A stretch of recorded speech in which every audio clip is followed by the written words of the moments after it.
Hi, Camilla. How are you? I'm great. Nice to be with you this evening. Thank you for being here. Absolutely. Can you tell us a little bit about Project Coyote and how you started it? Sure.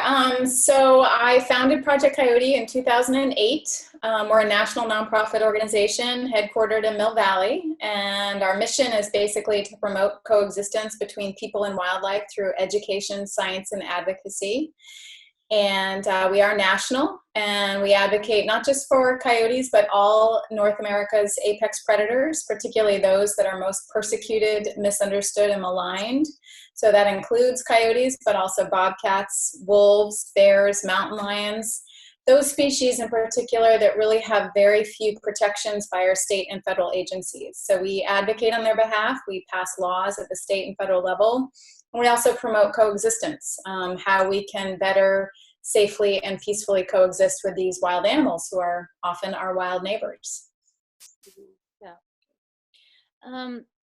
Thank you. That's beautiful. That's a much needed organization in our community and in the states worldwide, or stateswide, I must say. What do you think?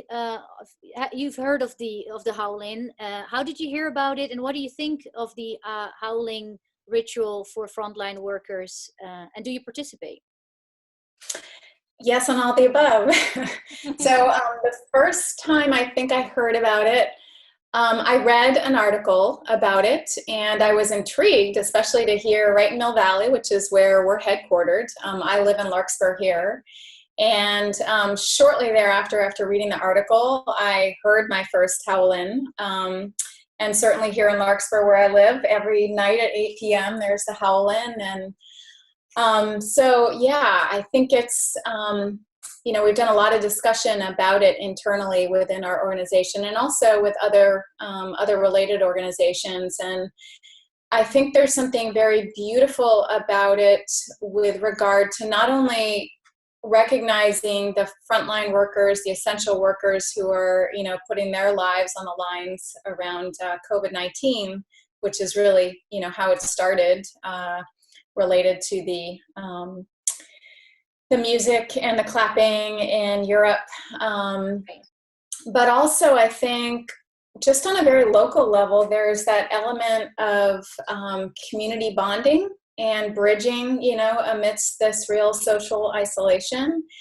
And when I hear it here, I think there's some magic to it, in addition to the fact that it's bringing attention also to coyotes. So, as an organization that has struggled to try to show why coyotes and other wild carnivores matter, something like this, I think, sometimes makes people think about, the howling, like, okay, we're vocalizing a coyote, and there are coyotes in our neighborhood, and should we perhaps also respect them and admire, the role that they play? Because they actually do play a very important ecological role.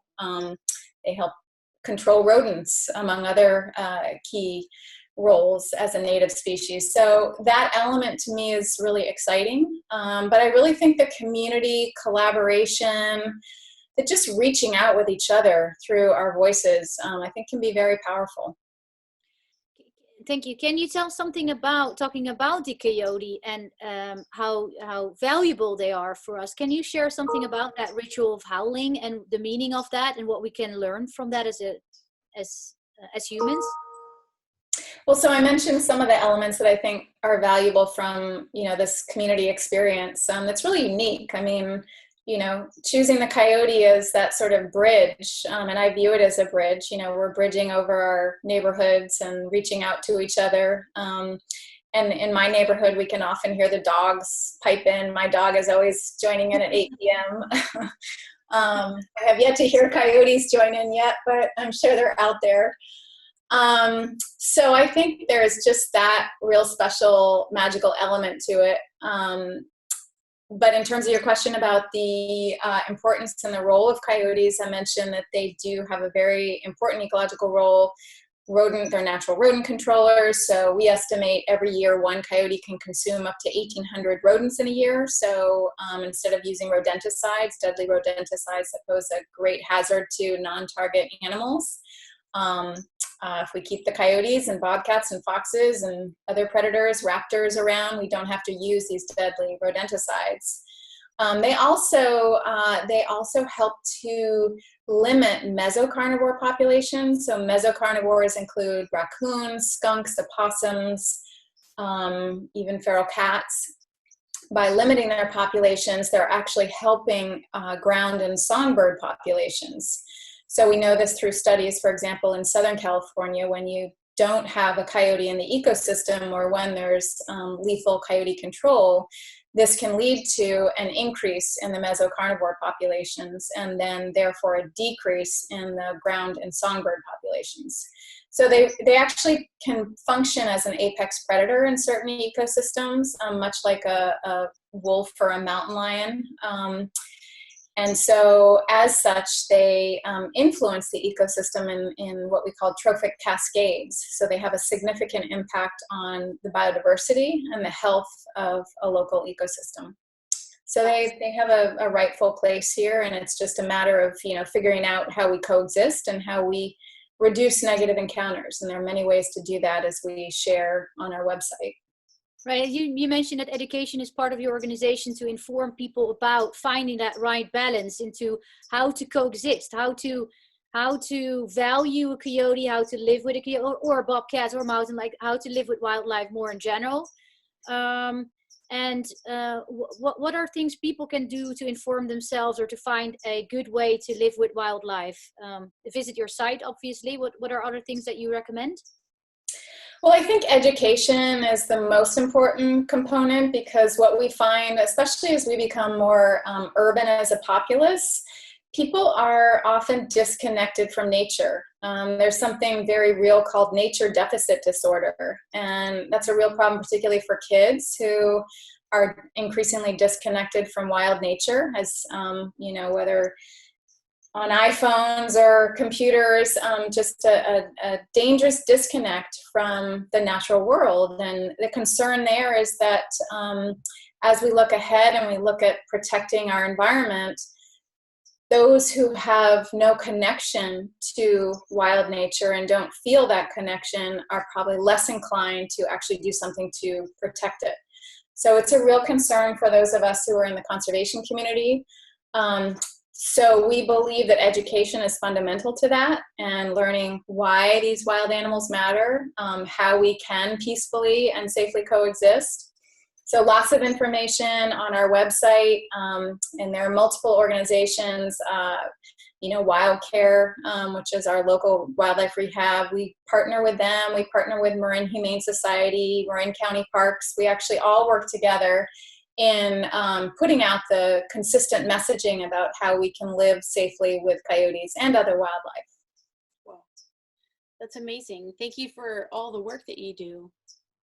Absolutely. I'll just mention too, because I know when we got on here, right before this, we showed a documentary film that we produced called Killing Games, Wildlife in the Crosshairs. And this is about a practice that is called wildlife killing contests, where coyotes and other predators and other animals like prairie dogs, crows, marmots, a whole list of animals that largely have no protections by our state and federal agencies, are killed in these heinous killing contests. And unfortunately, this is legal in most U.S. states, but we have banned it in California. We became the first state in 2014 to ban the practice, and then we started a national movement to end the practice. We now have a national coalition to end wildlife killing contests with, I think, 43 now national and state organizations that are part of it, with a sole mission to end killing contests in the U.S. And now we have actually effectively banned the practice in 6 states, with Colorado about 2 weeks ago becoming the 6th state to join California, and Arizona, Massachusetts, Vermont in banning the practice, so New Mexico. So we're hoping with this national movement that really started with a focus on coyotes, because coyotes are often the most targeted species in these killing contests, that we can really foment a national movement, and a movement that not only brings focus to these horrible ethically indefensible killing contests, but also speaks to the larger issue of predator mismanagement in this country. Because many people may recall the story of Cecil the lion. Cecil the lion was a lion in Zimbabwe who was killed by a trophy hunter, a dentist in Minnesota who's spent upwards of $50,000 to go and trophy hunt a lion in Africa. And it created outrage, public global outrage. And it was amazing to see that kind of pickup by the media and then the public outrage that ensued.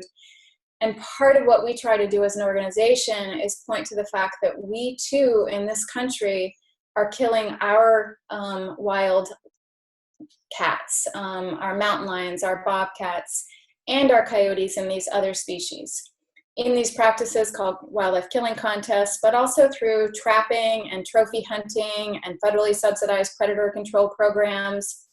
So while understandably people are outraged with the killing of a majestic lion in Africa, people need to know that in our own backyards, we being our state and federal governments, allow trophy hunting and trapping.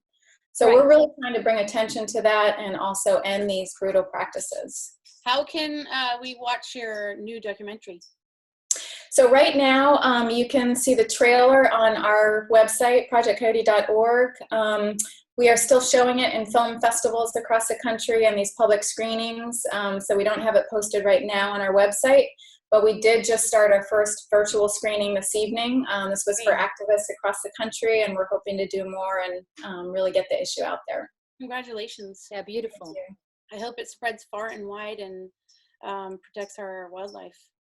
Thank you. I connote it to the movements around ending dogfighting and cockfighting, and those were two practices that most people were shocked to hear was still legal in many states, and it became a state-by-state effort. And now both practices, dogfighting and cockfighting, have been banned in the U.S. And I really believe that in my lifetime, in our lifetimes, we can also ban wildlife killing contests. Mm-hmm. Yeah. More in general, I mean, you've started Project Coyote many years ago. If you look at the time where we're in right now, how do you take this time? Do you look at this as a warning? Do you what do you think? What do you take away from it, or how do you look at it?